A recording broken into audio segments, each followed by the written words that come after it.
জানেন না, আপনাকে দেখেননি, আপনাকে শুনেননি, আপনাকে পড়েননি, আপনাকে তাফসীর দেখেননি।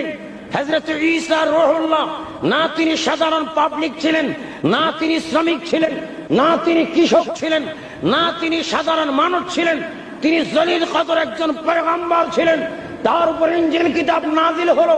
উনি ফিলিস্তিনের মধ্যে আগমন করেছেন, এখনো চতুর্থ আসমানে অবস্থান করতেছেন। মদিনা শরীফ কবরের জায়গা ব্যবস্থা হয়েছে।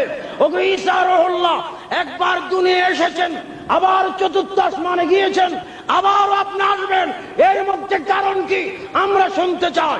তিনি বলবে আমি আবার আসবো, নবীর উম্মত গোলাম হতে। জোরে বলুন সুবহানাল্লাহ। আল্লাহু আকবার, বলুন আল্লাহু আকবার। উম্মতে মুহাম্মাদের দাম কি কম না বেশি? আরো জোরে বলে কম না বেশি? আমার নবী কেমন নবী, আমার নবী কেমন নবী? যারা নবী বিরোধী তারা তো এই কথা কি জানেন না? ঈসা আলাইহিস সালাম একদিন এসেছেন, আমার শ্রদ্ধাভাজন প্রিন্সিপাল সাহেব বাইতুল মুকাদ্দাসে গিয়ে থাকেন, তিনিও দেখেছেন আমি ঈসা আলাইহিস সালামের বাড়িতে 2 রাকাত নামাজ পড়েছি। নামাজ পড়তে কি মজা! যার পাশে একজন আন্তর্জাতিক পরিচিত, যিনি একজন মহিলা।